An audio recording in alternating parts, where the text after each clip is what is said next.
Hello, my name is Navigator, and I just came back from a 5-day, 6-day weekend in Western New York, in Buffalo, for Nickel City Comic Con, and of course to see my wonderful girlfriend, beautiful girlfriend as well. I should add, she is so gorgeous. But it's been super hot today, but I guess it's going to storm right now. I'm looking out the window, and there's a nice breeze coming in, so I thought I would take advantage of this before it gets really bad and film my video of my haul. So you're going to hear thunder, you might hear wind in the background, but hopefully it doesn't get too bad before this video wraps up. Regardless, once again, I got stuff for, actually, I'll talk about everything as we get to it. Let's just get right into this video. All right, so to start off with here, we have some Lego stuff. Number one, this is from Zamnews Attic. We have a bunch of these, more, I should say, 4 more Sharp minifigures. And these are those kind of custom, like, I don't want to say knockoff, but knockoff ones. And I do plan on making the rest of the Sharp Brigade, the Chosen Men, with these figures. So I'm very excited for that. And then a gift from CNY Brickworks. Shout out to them.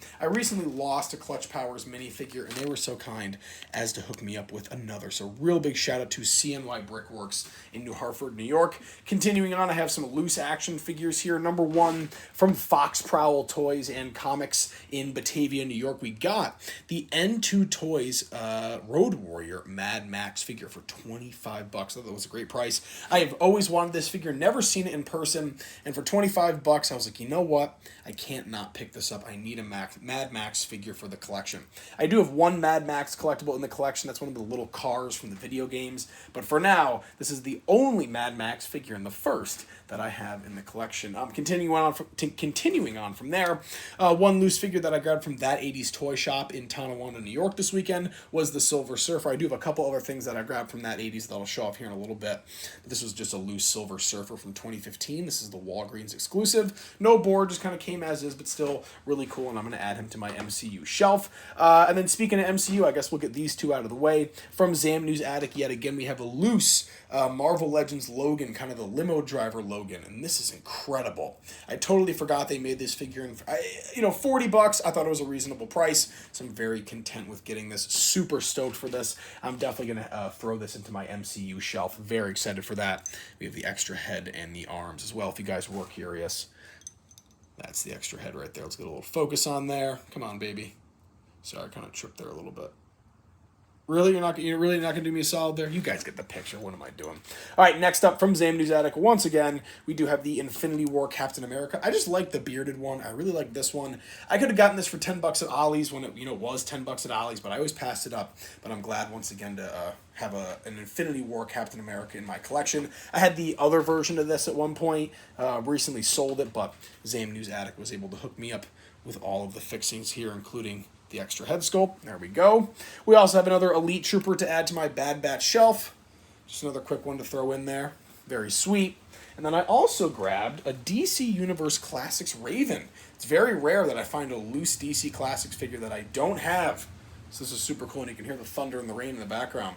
But this is a beautiful Raven figure, and I do have a little like Teen Titans kind of teen area in my DC setup, so I'm super excited for that. All right, the rest of this stuff, again, I'll kind of touch on it as I get to it, but from Nickel City Comic Con, I did get this 3D printed Schwartz ring from, Spaceballs. So this is like a little lightsaber from Spaceballs. Really cool, $10. They had different sizes, got a medium. I thought it was perfect, so that was a nice little thing. And then speaking of 3D printed stuff, well, actually, I probably should get this out of the way. I do have my Nickel City Comic Con little pass here. I got the 3-day pass. Only went for 2 days, but it was actually $10 cheaper than buying a ticket for just 2 days. But the other 3D printed thing I did get, I was a little nervous meeting Killer Cross, and I broke the end of it off there. But I grabbed one of these clone blasters. I don't know who it was from, just some 3D printed vendor there. But cool little feature is the magazine on the side does come out and snap back in. That's awesome. So this is really cool. The grip is a little oversized, to be honest, but honestly, I think it looks pretty sweet.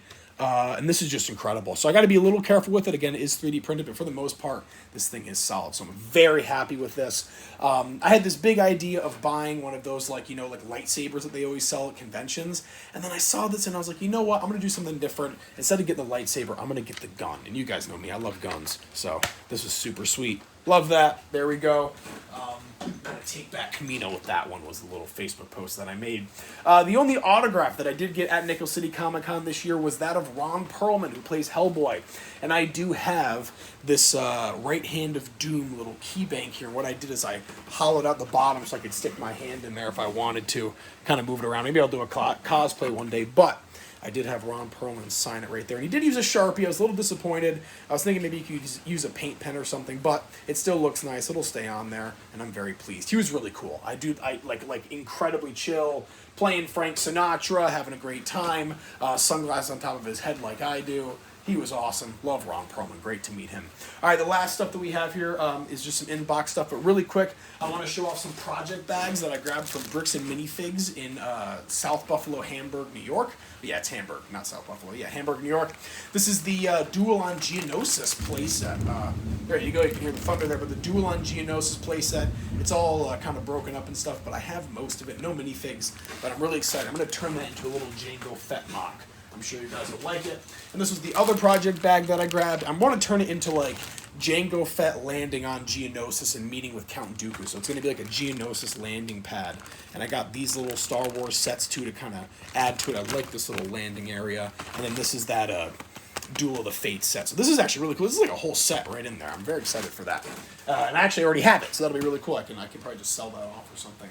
All right, what else do we have here? Oh, yes, the inbox stuff. So, from 1811 Comics in Williamsville, New York, we did get Dexter Jetster. I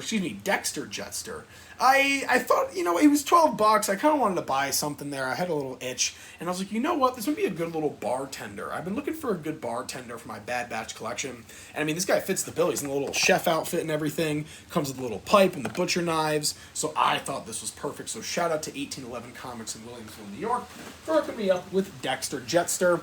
From that 80s, we also grabbed Clone Captain Rex from the Bad Batch, where he kind of has that really cool like poncho and a little visor on his helmet. So I'm very stoked to unbox this. I will be unboxing this on the channel, even though it is kind of a higher end figure, $40 still. I'm gonna grab it. And then on the way home today, I did stop at Fox Prowl Toys and Comics, like I said, where I got the Mad Max, and I was able to trade. It's kind of a long story, but I got a figure at Orion Toys and Comics today. Shout out to them; they're always great. I got the Ezra Bridger Lothal Hero version, and I really wanted this version, but the one at Orion was $15, so I grabbed it, and I was like, whatever, I'll just be content with that. And then I went to Fox Prowl, and I saw this for $20, and I was like, you know what? Can I trade in this one that I have and use it for some store credit towards this one? And they were more than happy to oblige, so I was able to get a couple bucks off of this guy, but still for $20. This guy's going for a little bit more than that on eBay. I was very happy. This is the Ezra Bridger that I wanted to go with my Kanan and Hera and Sabine Wren, which I'll be getting very soon from AAN, because that one's on sale, but this will be for my Bad Batch shelf as well. Even though he doesn't appear, I was like, you know what? If I'm going to have Kanan Jarrus on there, if I'm going to have Harrison Duel on there, because my rule is any character that appeared in Bad Batch and has a Star Wars The Black Series figure is going to be on that shelf, I might as well just throw in Ezra and Sabine, so who cares? Wow, something's falling outside. I got to really pick this up. Next up for $10, just a little pickup at Nickel City Comic Con, because he's going to be in the new Maul Shadow Lord show from what I've seen, and I've already started watching that. I'm on the first episode, done with Bad Batch. I did pick up this Dryden Voss Black Series figure, so that was pretty sweet. Very excited to open that again. That'll be another unboxing on the channel. And then I'm not sure about unboxing these. I probably won't, but these are really cool, and I kind of had to barter with the guy. He was like almost pissed when I offered him $10 a pop for these. But these really cool Skeleton Warriors figures. I used to see these bad guys in little toy bins when I was a kid, when my mom would go shopping, and I would hang out in the little children's area at a store, and they would terrify me. But these are apparently the heroes. Even this guy, Grimskull. He's, the Shadow Jumping Warrior of the Legion of Light. He's one of the heroes. And they're not bad. The articulation really isn't bad on these. They come with a bunch of weapons. And I was like, you know what? I'm trying to barter with the guy. Got them both for $10. And I think I might try to get some more of them and keep them in packaging. So, there you go. Maybe a new collection. The Skeleton Warriors. They're bad to the bone, as it says. But, folks, that is going to be a Nickel City Comic Con haul, kind of Western New York toy haul. I don't know what I'll do with the title, but that's going to be it for me. As always, folks, my name is Navigator. Have a nice day. Take care.